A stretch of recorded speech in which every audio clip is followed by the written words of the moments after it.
Hey, what's going on, good people? It's your boy James Harris, founder of Mental Heal, author of Man Just Express Himself. Listen, I just want to tell you guys thank you so much for the love that you continue to show me on the movement, the book, and of course now this new YouTube channel.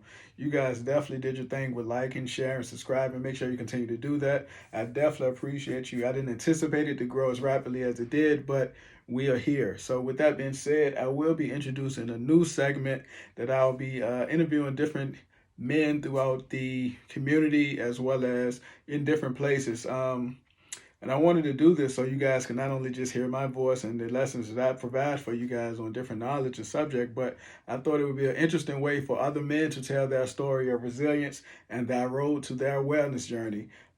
So we're going to be talking in these interviews about mental health, physical health, relationships, substance use recovery, early detection, different societal norms, relationships, athletes and mental health, maybe politics and mental health, and the stressors that's coming from that. And also masculinity. We might dive into that as well. So it's so many amazing men who have reached out that are open to tell their story. So, I'm gonna put something together, man. One Tuesday out of the month. I think it'll be interesting for you guys to hear that dynamic. So be willing and open to listen. I hope you guys continue to like, share, and subscribe. Make sure you do that. Make sure you also get the book. Go support. With that being said, the guest that I got coming up is. All right, James, thanks for having me. For those watching, my name is Jer'Mykeal McCoy. I'm a candidate for Richmond City Council 5th District, which represents parts of the city's south side and near West End. Glad to be here today. No, I appreciate you coming out, man. A lot of people don't understand the toll that politics right now is taking on not only the physical health, but mental health as well. Not only from a citizen standpoint, but of course from a candidate standpoint. So can you shed a little bit light on that? Are you affected at all by that? Are you stressed, or what do you say? Oh, absolutely, right? I think COVID-19, this pandemic has exposed whatever issues that were going on pre-pandemic has just exacerbated everything that's going on. So, of course, in just my regular life as a man, as a black man in society, has its own degree of stresses, right? Whether it be work, whether it be my personal life, my family life, it comes with its own degree of stresses. And I think the pandemic just adds an extra layer to that. But I think it's also important too is just understanding the different resources out there that are available. And also, the importance of human connection in an authentic way. Even though the medium may shift, we might not be able to always be in person. Having just conversations and being plugged into people who you care about and can speak life into you is very important. Awesome, man. I definitely recognize your ability to be able to be out here. I see a lot of your pictures and stuff like that with you canvassing. You got the mask on and everything like that. I'm gonna switch gears very quick because I noticed you had a bracelet on, man. Do you want to talk about that a little bit? Oh yeah, man. Proud brother of Kappa Alpha Psi Fraternity Incorporated. Salute to all the good loops out there. So only reason I switched gears very quick is because my movement, man, Mental Heal, which focuses on men overall wellness, and I understand that that's like the brotherhood and everything that you guys got going on. So to get back into it, man, how was mental health for you growing up? Like, was it a topic that was talked about, or when did you decide to realize that your health was important, mental and physical?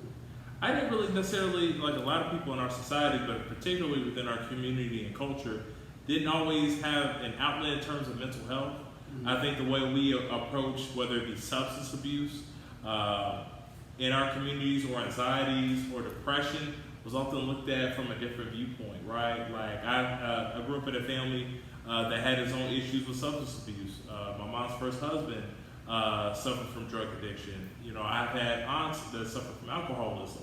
But the way we approached that was a lot different, right? It was somebody was sick, right? Or somebody in our family that we didn't just talk to as often. It wasn't until I got older that I understood some of the traumas that led towards that. But also some of the societal structures that don't provide resources for health and healing.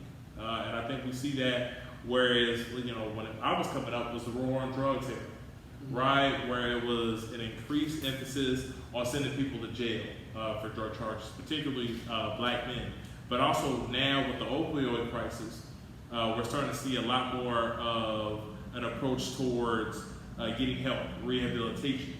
Because oftentimes, unfortunately, the ones most affected don't look like us, right? Yeah. They don't live in urban communities, right? They live in more rural communities, and they tend to be Caucasian. So understanding some of those resources and policy, both at a federal level, but also a state and local level, affects how we approach mental health crises and addiction now. So, being that you said federal, state, and local, can you talk about how important it is to complete that census? I know that census definitely impact neighborhood on a local level with getting those resources and having access and availability to certain things. You want to touch on that a little bit? Yeah, so the U.S. Census is done once every 10 years. The United States Constitution mandates that Congress does a complete count of every citizen in the United States of America and its extending territories. Now, how does that affect us here in the city of Richmond? One, census dollars gives a tally of how many people live in a certain area. So that decides how much tax dollars at the federal level goes towards education, goes towards hospitals, goes towards health and city resources, could be sidewalks, could be infrastructure, right? That is important because it also decides how many congressional seats each state has. For those who who had government classes, which a lot of people do not have now, Congress is divided between the House and the Senate. Each state is allotted a House seat based on its population, is give or take just over 700,000 people.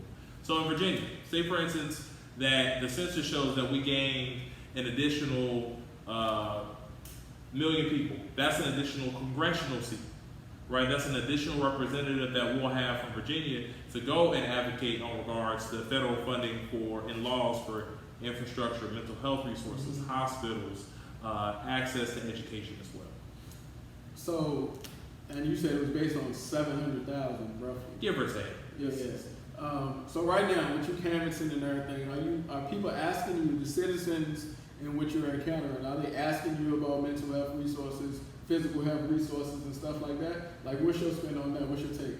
So one of the pillars of our campaign this time around is public health, right? This pandemic shows that we have to address people in a new way and reach people in a new way because it is not safe for people to be around each other, right? The very fact that we're having this conversation is because we are in a safe environment, right? You're a mental health professional, but it also shows that for a lot of people, traditional campaigning cannot be done right now. And so for us, most of the time, it's engaging voters from a socially distant standpoint, but also talking to them on issues that are important to them. Many of my residents in my own community, right here on the south side, are elderly.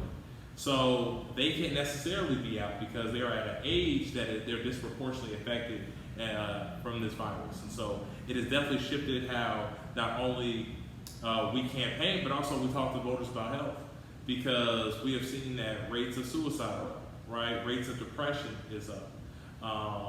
Many of our elders are actually suffering because they are disconnected between their family members because it is a health hazard to be around them.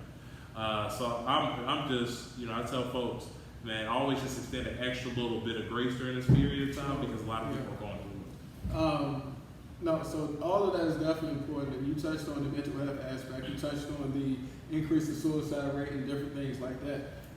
So growing up, how important was it for you within your own home, within your own collective group of peers and stuff like that to have these conversations?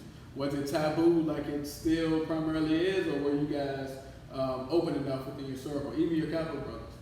I think from our approach it from a family standpoint, I don't think we talked about it in the same way. Mm-hmm. I think oftentimes, like our parents and our family members, especially when we're youth, try to create systems where they kind of distance us from the actual problems, right? And so we might not know that there might be financial distress in our household because our parents oftentimes do a bit, hopefully they do a good job in terms of covering that stuff up so we don't see the actual effects. But there were plenty of times growing up where, the financial state of our family was in a precarious place, right? I was in high school during the Great Recession. And so I had, friends whose families lost homes, all right? Like, I'm very fortunate my mother didn't, but I'm pretty sure that just being a woman raising 3 sons has its own degree of stresses. And so whether she talked to us about it doesn't mean that she didn't have these problems. It's just oftentimes we didn't talk about it from the concept. In regards to my fraternal life, right, I think brothers are in a space now where if we are dealing with certain anxieties or we're dealing with certain issues, we have outlets to talk about. Nice. And also with the advent of more people being in the mental health field, right, and this renewed culture of talking about your issues in a very transparent way, in a very intimate way, shows that we are progressing as a community, but we still have ways to go because it's not so much only about having an outlet to actually talk to somebody, but also having the resources. And we're seeing that a lot of our communities, especially here in the city of Richmond, do not have the health resources intact to service community needs, right? And I think that's why it's important that we fund our health department, because they get both federal and state dollars as well as our local dollars to address community needs. And so I think, we have ways to go. Yeah, no, so we definitely got a ways to go. And I noticed earlier you said your district is primarily like a lot of older generation people. So I'm sure they have that fear of going out and probably different aspects based around the pandemic. So are you encouraging early voting or absentee voting, or you can talk a little bit about that if you want? No, and I think that's a great question because before I came over here, right, I knocked on my neighbor's door. We call her mom, right? She's the elder on the block, and so I knocked on her door. Of course, took some distance for us to have a conversation. I just went to go check in on her, see how she was doing, and let her know that early voting actually starts September 18th here in the city of Richmond, right?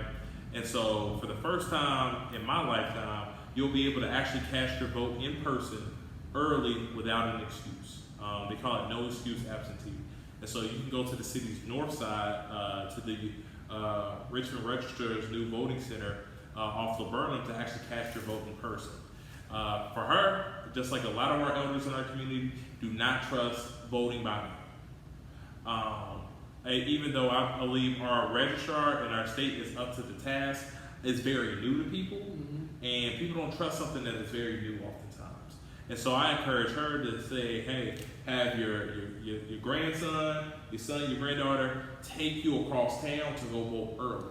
Avoid the line on election day because in presidential years, more people come out and vote.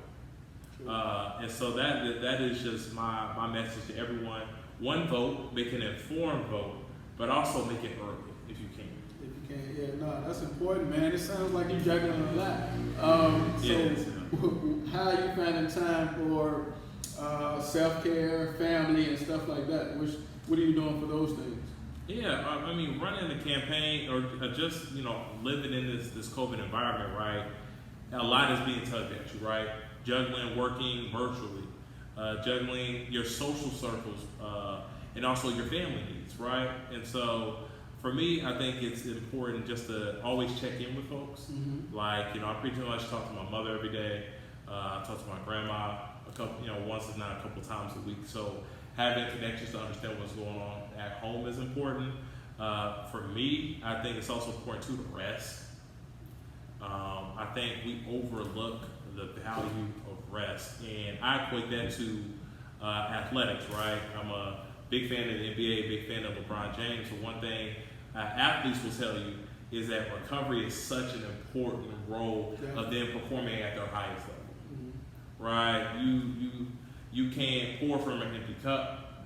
Like, you can't win championships on an empty tank. And so you have to make sure you're setting some time to actually get some rest, to recover, but also to check in with people that pour life into you, right? Check into your friends, check into some of your fraternity or your sorority sisters, check in to people that you used to kick it with before all this, cutouts and plans. I think that really helps me stay engaged. Man, this is some good information. I definitely appreciate you taking the time out. So what advice would you give a young brother that's looking at you now as that positive representation figure? Like growing up, I don't know if I ever seen somebody running for city council or just an African-American person in politics itself. So what would you say to that young brother that want to be a capital or that want to run for local, state, or federal office? I would say this, is that before I was a city council candidate, before I was a graduate of Georgetown University where I got my master's, or a Tennessee State Tiger, right? I was just a kid that people poured into, right? People that spoke life over me, people that encouraged me to live to my fullest potential, but also to help other people in that process. And I would tell you is that the principles do not change, just the circumstances. And if you live a life where, one, you work hard, but also you look out for those in your community, and you live a life of service. And if you are doing that, the mediums in which you'll do will always shift. You can do that as a business person. You can do that as an employee. You can do that as a community organizer. You can do that as an elected official. But the work continues. And if you attach yourself to a problem but bring forth solutions, the world will continue to open up to you. Definitely, man. That is awesome information. So we're in Richmond, and it's a lot of, I guess, people incarcerated or have, lesser means than others are afforded. So what would you say to a returning citizen? So somebody that's a returning citizen to the population, they're probably on high alert, they're probably easily agitated or frustrated, because that can be a traumatic situation just from being institutionalized and then coming back and being as an outcast and not being able to have probably the availability to, I guess, get a job or to assert themselves back into the community fully. So what advice or tips would you give them? The first thing I'll say is welcome back, right? That you have a place within this community, that there is space for you, and that no matter who is your representative, they represent you too. And I think that is first where we have to start, is that these are people of our community. Also, I will say this too, is that in this current environment, it does present opportunities. And so one thing I will say is try to look at different resources in terms of navigating this new digital landscape. No matter if you are coming out for a few months to a few years, the landscape has shifted a lot. So one, trying to find resources online that helps cater to you, and or reaching out to folks in the community, whether it be in the faith space or in your own family, to start trying to navigate that process of coming back. I think that's another important part for me running for office too, because I've had people that have been caught up in the criminal justice system, right? And any black man or any black person in society knows how there are systems in place, whether it be the underfunding of education, the underfunding of summer job and recreation programs that curtail people into illegal trade, into not addressing your trauma in a way that is a healthy outlet. So I think it's important too, is that we provide outlets for the next generation of our young people, but also let these people know that, hey, people are still accountable to you too. Like, you have a future in this city just like our young people do. And so it is okay for you not only to fight for that, but it's also important for you to reach out to the resources that are there. Okay. And demand resources to be built. Oh, that's an awesome one. Just to be able to be in a position to advocate for yourself. I know that's definitely important for me as a mental health professional to ensure that I'm advocating for a certain demographic that's often overlooked or don't have the access and availability. So I'm glad you was able to mention that. So your personal mental health and physical health, how do you feel about that? Are you one of the men who are reluctant to go to doctors or seek services for mental health, or are you open to change and better yourself? I think for me, in my mental health journey, is tied to both like my professional and my personal development, right? I feel that there is a calling on my life. I feel like that I have an assignment or a calling to live. But in order for me to do that, right, I have to get certain things in order. And going back to our sports analogy, right, like you can't win championships if you have no fuel in your tank, right? But also you can't go forward if you can't go as far if you still have things weighing you down. And so one approach that from a physical standpoint, right? Even if in this COVID environment you don't feel safe going to a gym, go on a walk a couple times a week, right? Go to the local track and get you some laps in. If you feel comfortable enough to go to a gym, go lift the weights, right? Have a healthy physical outlet. But also for me too, it helps because I have a mental avenue as well.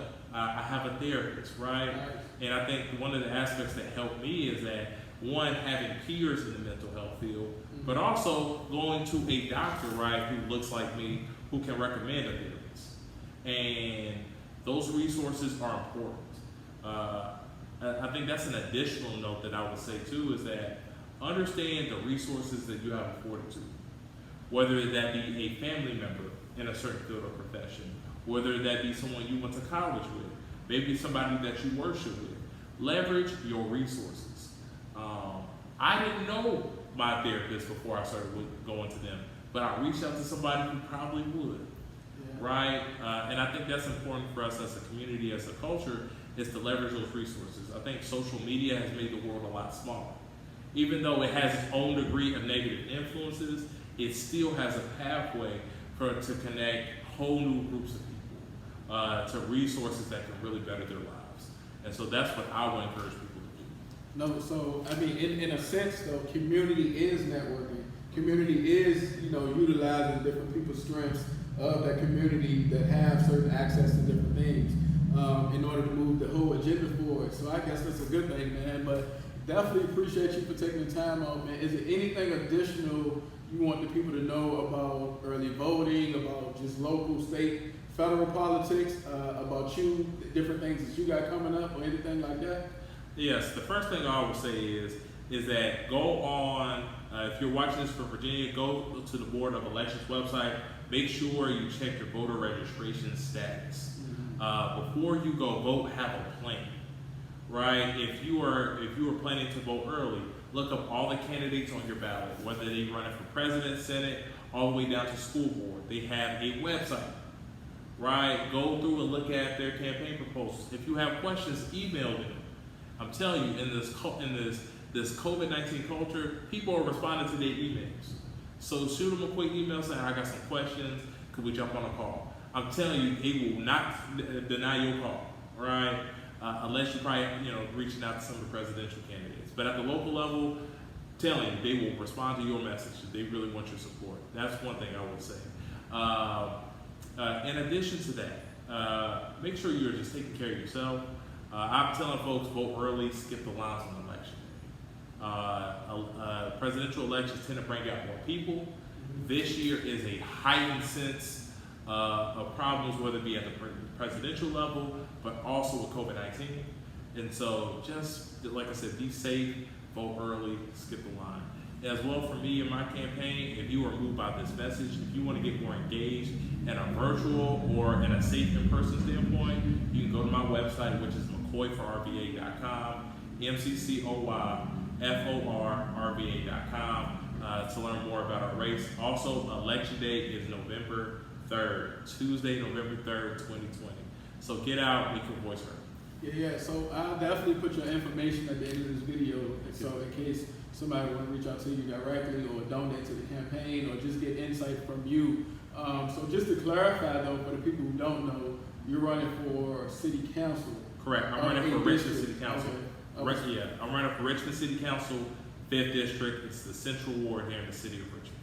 Okay, cool. So, I mean, I'm sure you got a laundry list of plans that you want to do for your district. So I'll let them ask you that. But, hey, man, definitely appreciate you coming. So you guys check in at another time. I'll have all this information at the end of this video for you guys, and we'll keep moving forward. Definitely appreciate you guys for tuning in.